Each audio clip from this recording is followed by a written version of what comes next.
Hey Smalls, and welcome back to my reading of my own story, Homicidal Liu and the Underrealm. Today, I'm actually going to be reading 2 chapters for you guys since I realized that the first chapter is a little bit short, and I thought maybe you guys would want a bit of a longer episode to fall asleep to or just listen to in general. So today I'm going to be reading Chapter 4, Choosing Sides, along with Chapter 5, A New Proxyhood. I hope you guys enjoy, and I'm gonna go ahead and jump right into this. So here we go.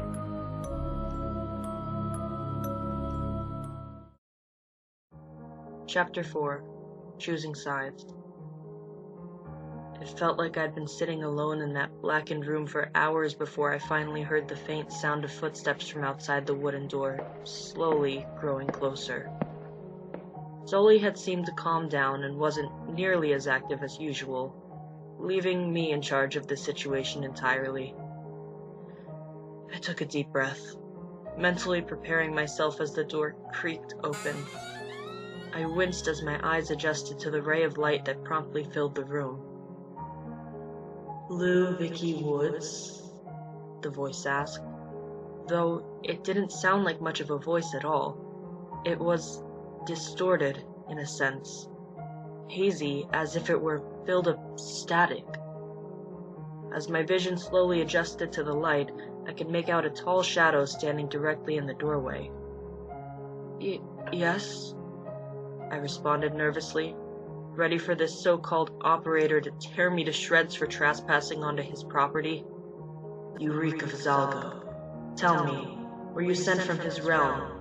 What was your mission?" the slender man inquired, sounding slightly agitated. By this point, my eyes had entirely adjusted. I should have been terrified, but considering what I'd already witnessed since dying, this really couldn't have fazed me less. A tall, faceless man, pale and long. He wore a dark suit, his head slightly tilted in curiosity as he stared back at me with non-existent eyes. I'm just one of his proxies. I came here under my own will. My sad excuse of a lie was quickly silenced as one of the creature's tentacles flew out from behind his back and wrapped around my neck, lifting me up off my feet. I yelped in pain, writhing through his tightened grasp. My hands tugged against the restraints desperately as I tried to choke out an apology, but my words were silenced by the sheer pressure around my throat. My heart was pounding so quickly that I could hear each agonizing beat ring through my eardrums. "Zalgo would never let a proxy out without reasoning, and to my mansion of all places," the Slenderman sighed, sounding more exasperated than anything at this point. "Every damn week, I can't catch a break. He tries and fails to infiltrate my mansion and kill off my proxies time and time again. When will he learn that he simply cannot?" He froze in his rant for a moment, seeming to finally notice just how long he'd been keeping me in a damn chokehold. "Apologies, child." The Slenderman released his grip from around my neck as I fell to the floor with a small thud. I leaned over, coughing as I caught my breath. I'm sorry. I didn't even want to do it, I swear. But I knew that if I didn't, he'd kill me for real, and I don't want to die. I don't want to disappear. Please, you have to understand." I choked out desperately, beginning to cry as I pleaded for my soul. To my surprise, he hadn't lifted me into another chokehold yet. I heard a sigh. Normally, any trespasser sent from Zalgo's realm would be forced to pay with their life, but I suppose you are an exception. My head perked up slightly as I stared back towards the creature. Why? Why was I an exception? I shook my head, forcing back the bangs that had begun to stick to my tear-ridden face. "Why me?" I asked softly, my eyes gazing up towards the creature with the smallest hint of hope. "You are a relative of Jeffrey Woods, a proxy of mine. I know he would be displeased to find that I'd killed you, knowing you were still of some form of existence," he responded, looking back down upon me. I managed a small smile at that. Maybe this didn't have to go the way Zalgo had planned. I was so close to Jeff. Maybe, just maybe, I could trust this operator. However, considering how long you've already been away from Zalgo's realm, it wouldn't be unlikely for him to send out proxies of his own to collect you, assuming you hadn't concluded your mission, Slenderman explained. My heart sank to the bottom of my stomach. What can I do? There has to be some way, I asked frantically. There was a moment of silence before Slenderman finally answered my question. There is a way, but you must be entirely willing to devote yourself, child. At this moment, you are entirely traceable to Zalgo and his army. However, you have the option of shifting Proxyhood.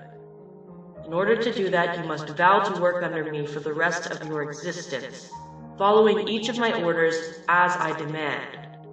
He spoke carefully, as if making sure I understood each and every word. A life away from Zalgo. That sounded as close to heaven as I'd ever get. Yes, please, I'll do anything, I hurriedly begged, shifting closer to the faceless man. Despite his featureless expression, the operator seemed taken aback. You do realize this is not a light-hearted commitment, he assured me.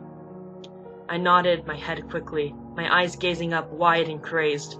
Yes, I fully understand. Please free me from this fucking hell, I cried out, beginning to lose my shit at the overwhelming fear of my soul being physically torn from my body. The operator nodded his head, reaching an elongated arm towards me. I heard the chains restraining my hands snap and fall to the floor. I brought my hands back in front of me, examining my bruised wrists.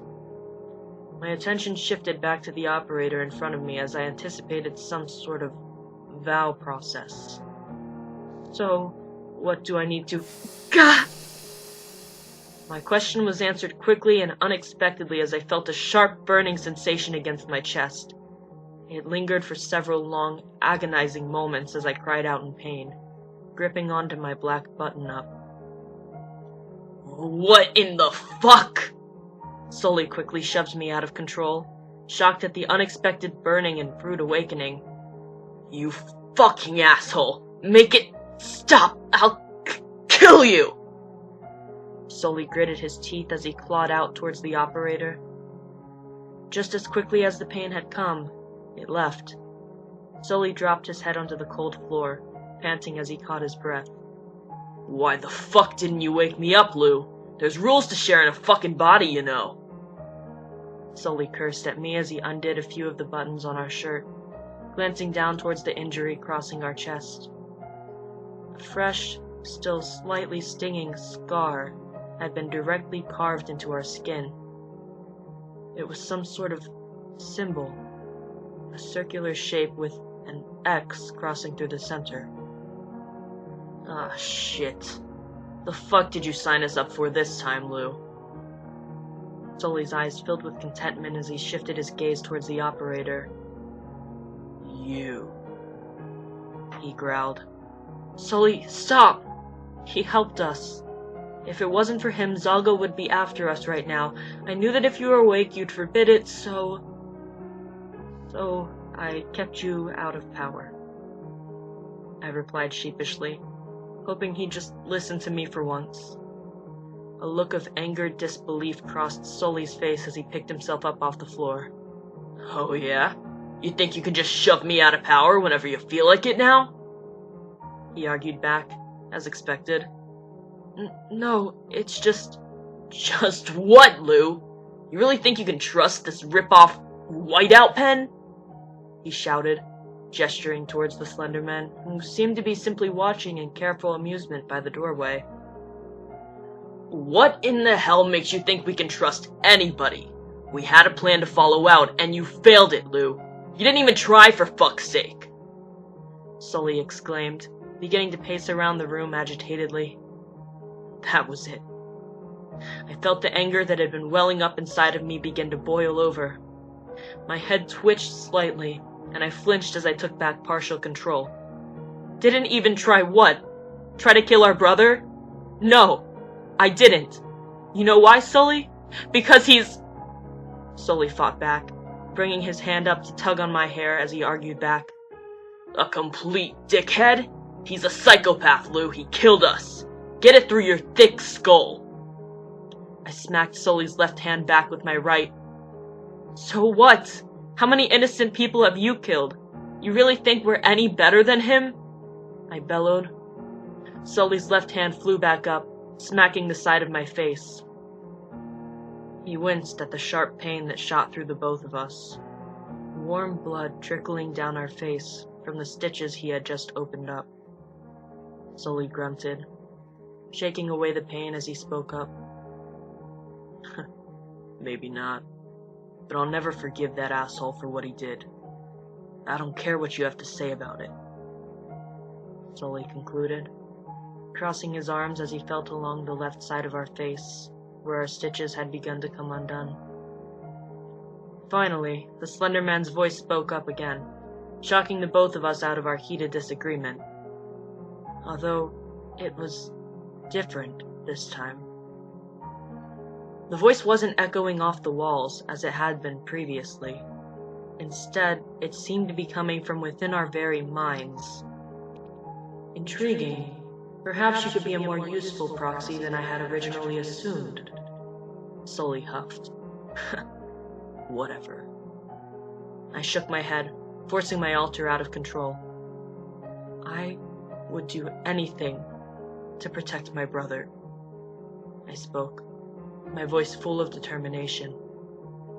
The operator seemed pleased with my response as he gestured for me to follow him outside of the room. Right this way, child. We have work to do. His voice radiated from the confines of the narrow hallway as I followed him out.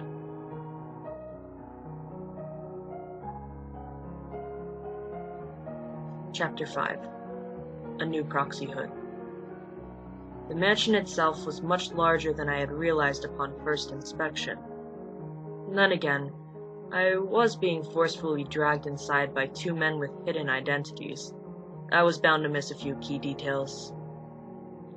As I followed the Slender Man away from the flickering darkness of the horror movie cutout hallway, I found myself in a much larger room. It looked more like a meeting hall to me. The operator stopped in his tracks, seeming to focus all of his attention towards one particular task. I stood warily behind him, wondering just how trustworthy this man was. This is the part where we die, Liu, Sully huffed from within my mind. I rolled my eyes at his comment, still clinging on to the hope that this could actually be an opportunity to see my brother again, and disconnect myself from Zalgo entirely. That's when I heard it. The radiating voice that echoed through my mind. It was shrill, like a broken television set, as the static pierced my ears. Children, please come forward and meet in the main hall. I have some important news to discuss with you. All of you. The Slender Man's voice resounded. I tensed up a bit, taking a few steps back to hide behind the tall figure. Did this mean I was really going to see Jeff again? How would he even respond? My worries were silenced by a racking fear as I heard a door slam shut from the hallway adjacent to the so-called main hall. The sound seemed to duplicate, as more of what I could only assume were proxies left their rooms and abided by their superior. The creaking doors quickly turned to footsteps, and I found myself fidgeting behind the operator, anxiously as I awaited their arrival. Liu, get the fuck out from behind him. You really want this to be your first impression? Sully asked, irritably. He did have a point, so I stepped out from behind the operator, just in time to meet eyes with the men who had dragged me here in the first place. They seemed to be the first to arrive. I gave them a direct glare and quickly received one back as they headed over to sit at the table, centered in the large open room. I crossed my arms, trying my best to look intimidating as the others proceeded to enter. They were an odd bunch, but after seeing what I had in Zalgo's realm, I wasn't surprised by much anymore. A young blonde boy, with glowing red eyes that seemed to bleed down his cheeks. A man with a deep blue mask that oozed some sort of thick, black substance.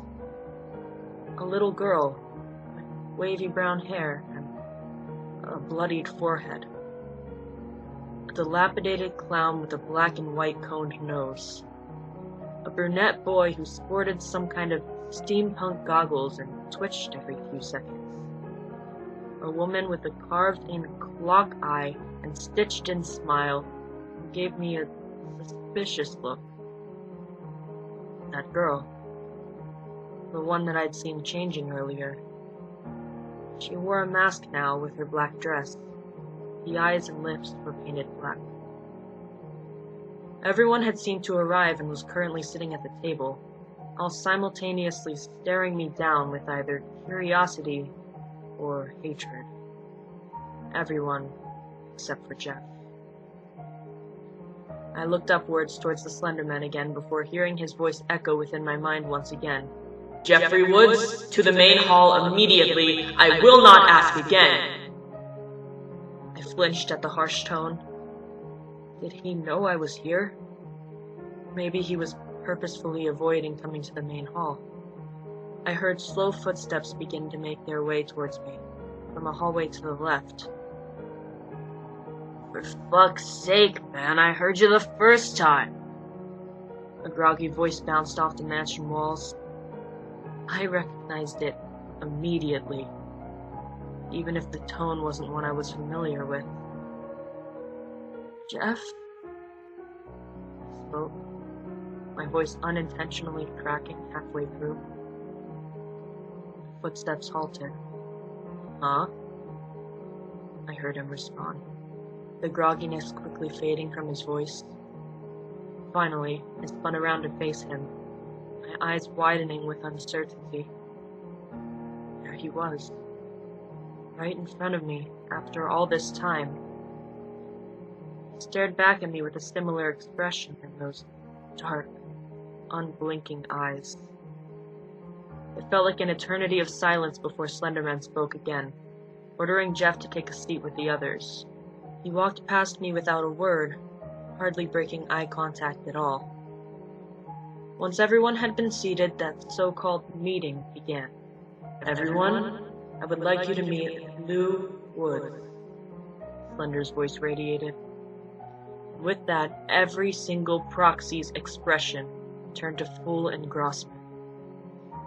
He escaped from Zalgo's realm and will be living with us here from now on. That being said, I believe that Zalgo's proxies will be anticipating a trip here, as this was the last location Lew had been spotted before shifting proxies.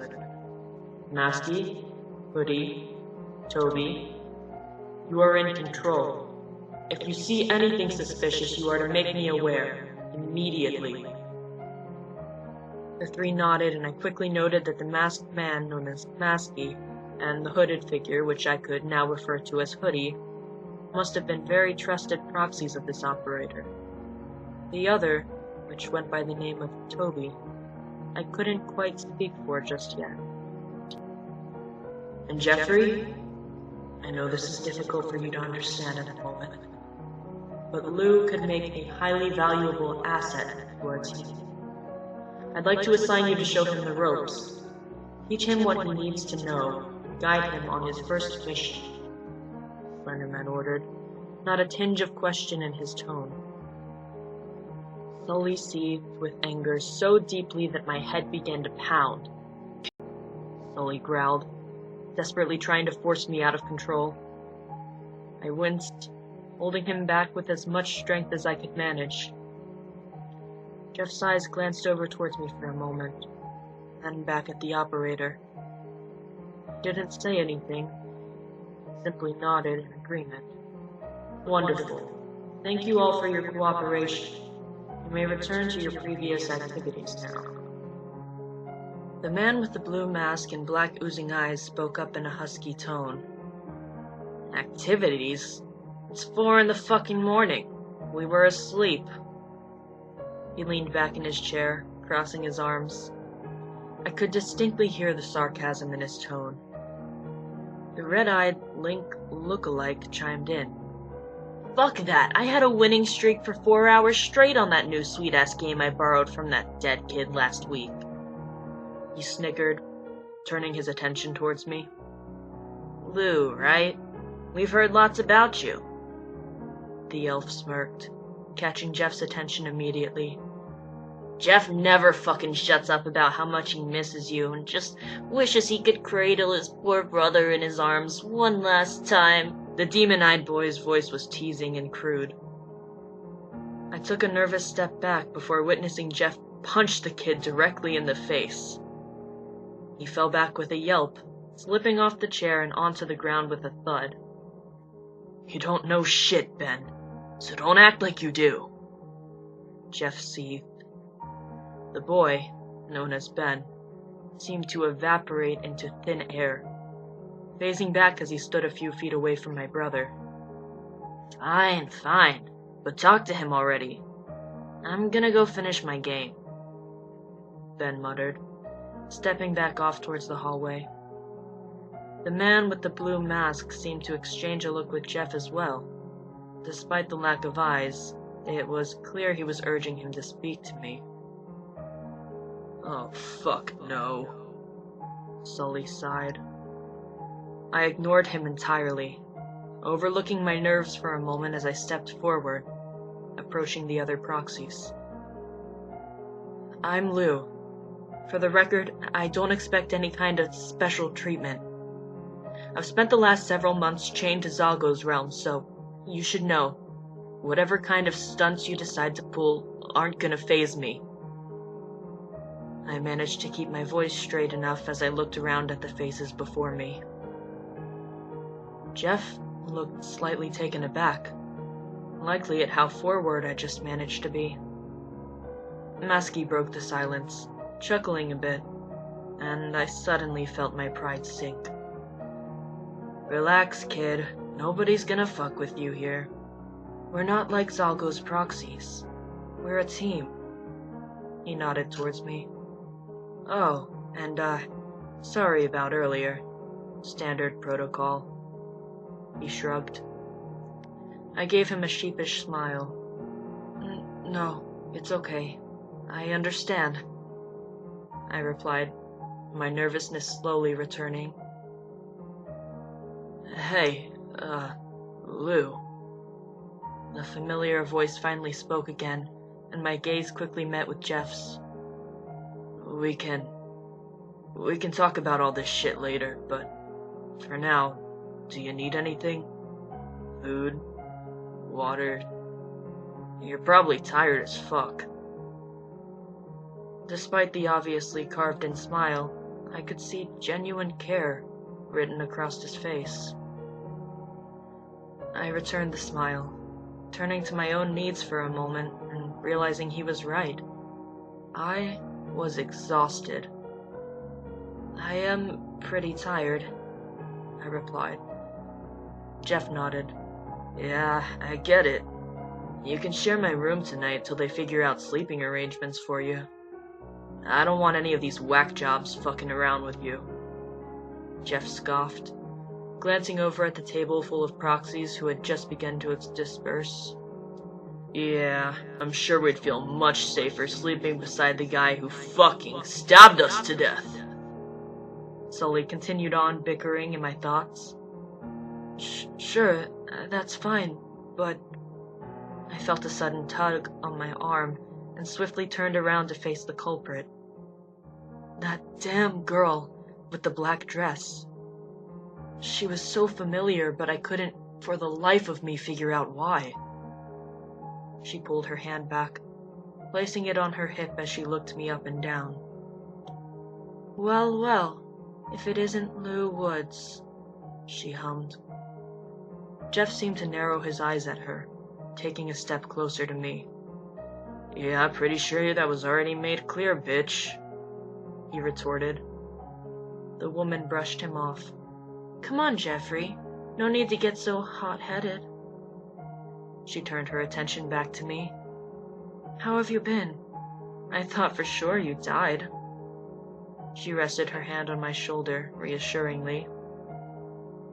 Something about this woman just felt peaceful. Safe, even. I stuttered. I couldn't just tell her I was fucking dead. Especially not with Jeff standing right there. Not here. Not now. It's alright, dear. Talk when you're ready. But if you'd rather not spend the night with this deranged, psychopathic clown, I have an extra bed in my room, she offered, with an audible smile. I like where this is going, Sully hummed. Before I could even answer, Jeff stepped in, shoving her hand off of my shoulder immediately. I instinctively stepped back, watching the two.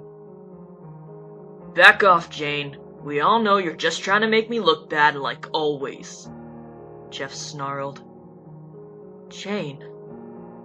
So that was how I knew her. My neighbor for all that time, and now she was here? Oh, please, Jane sighed. I'm only trying to make our newest addition to the family feel welcome, but you wouldn't know about that considering what you did. Now, would you, Jeffrey?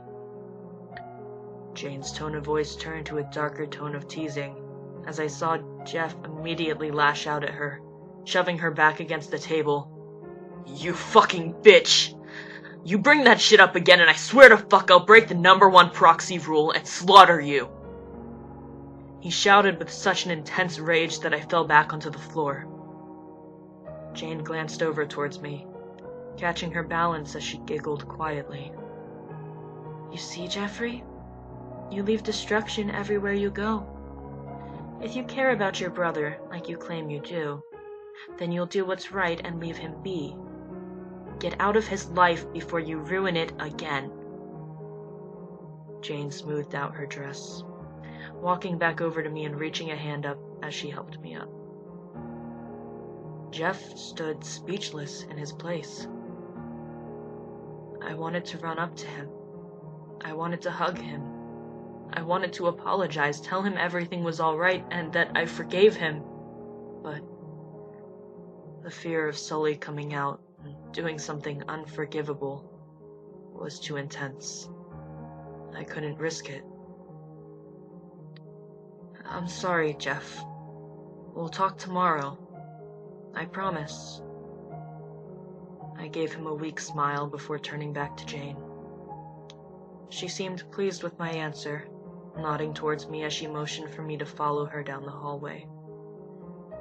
I couldn't help how bad I felt for leaving Jeff alone like that, but if Sully so much as hurt him, I didn't think I'd ever be able to forgive myself.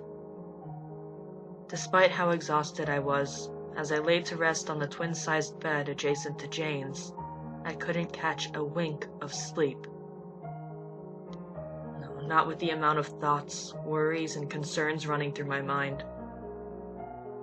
The bright moonlight shone through the cloudy window between the beds, illuminating the room in a cool, blue tone.